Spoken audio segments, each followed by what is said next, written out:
उत्तराखंड को देवभूमि यानी कि देवताओं की भूमि कहने के पीछे एक गहन ऐतिहासिक, पौराणिक, सांस्कृतिक और प्राकृतिक आधार है। यह केवल एक उपनाम नहीं, बल्कि इस क्षेत्र की पहचान और सार है। आइए इसे 6 कारणों से समझते हैं। पहला कारण है पौराणिक एवं धार्मिक कारण। देवताओं, ऋषियों और पुराणों की साक्षी भूमि। 4 धाम, हिंदू धर्म के 4 स्तंभ, जिसमें पहला है बद्रीनाथ, भगवान विष्णु का धाम। मान्यता है कि आदि शंकराचार्य ने यहाँ 8वीं सदी में मंदिर की पुनर्स्थापना की। केदारनाथ, भगवान शिव के 12 ज्योतिर्लिंगों में से एक। महाभारत के अनुसार पांडवों ने यहाँ शिव की तपस्या की थी। गंगोत्री, माँ गंगा का धरती पर अवतरण स्थल। कथा है कि राजा भागीरथ की तपस्या से गंगा यहीं अवतरित हुई। यमुनोत्री, माँ यमुना का उद्गम स्थल, जो भगवान सूर्य की पुत्री मानी जाती है। पंचप्रयाग, पवित्र नदी संगमों की श्रृंखला। अलकनंदा और भागीरथी नदी के 5 पवित्र संगम यहाँ स्थित हैं। विष्णुप्रयाग, नंदप्रयाग, कर्णप्रयाग, रुद्रप्रयाग, देवप्रयाग, जहाँ स्नान का बड़ा पुण्य माना जाता है। महाकाव्यों और पुराणों में उल्लेख। महाभारत, केदारनाथ में पांडवों का शिव से मिलने का प्रसंग। बद्रीनाथ में व्यास गुफा। रामायण, ऋषिकेश में श्री राम ने गोदावरी पार करने से पहले ऋषियों से आशीर्वाद लिया।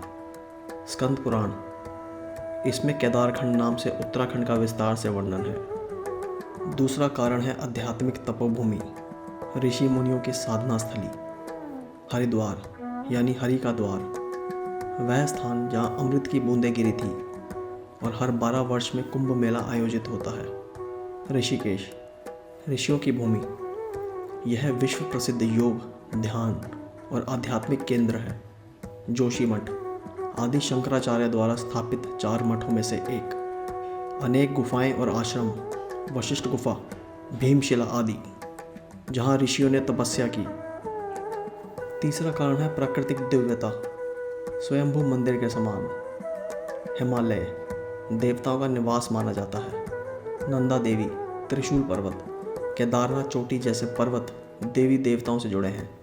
नदियाँ, गंगा, यमुना, अलकनंदा, भागीरथी, मंदाकिनी, सभी पवित्र नदियाँ जीवनदायिनी और आध्यात्मिक शक्ति का प्रतीक हैं। वन और झीलें, फूलों की घाटी, रूपकुंड, हेमकुंड, नैनीताल, प्रकृति की अद्भुत रचनाएं जो देवताओं से जुड़ी कथाओं से संबंधित है। चौथा कारण सांस्कृतिक परंपराएं, देवत्व का जीवन में समावेश।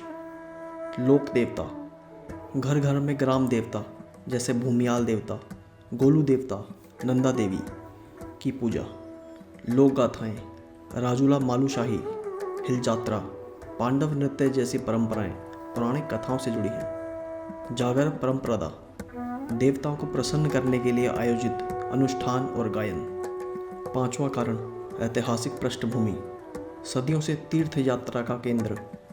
प्राचीन काल से शंकराचार्य, रामानुजाचार्य, गुरु नानक देव, स्वामी विवेकानंद जैसे संत यहाँ आए। कत्यूरी और चंद राजवंशों ने अनेक मंदिर बनवाए जो आज भी खड़े हैं। छठा और आखिरी कारण वैश्विक पहचान, योग और अध्यात्म की राजधानी। ऋषिकेश को विश्व की योग राजधानी कहा जाता है। 1960 के दशक में द बीटल्स का यहाँ आना इसे अंतर्राष्ट्रीय पटल पर ले आया। प्रतिवर्ष लाखों भारतीय और विदेशी साधक यहाँ आध्यात्मिक शांति की खोज में आते हैं। निष्कर्ष, एक जीवंत देवभूमि उत्तराखंड केवल तीर्थ स्थलों का समूह नहीं है, बल्कि यह एक सांस्कृतिक, आध्यात्मिक परिदृश्य है जहाँ प्रकृति को देवता की तरह पूजा जाता है, जीवन की पूजा की जाती है, इतिहास पौराणिक कथाओं से जुड़ा हुआ है। पर्वत, नदियाँ, वन देवत्व के प्रतीक हैं। रोज़मर्रा का जीवन धर्म और प्रकृति के साथ सामंजस्य से जुड़ा है। यहाँ का हर स्थान एक कहानी कहता है। यही कारण है कि देवभूमि शब्द उत्तराखंड के लिए केवल एक उपाधि नहीं, बल्कि उसके अस्तित्व का मूल सत्य है।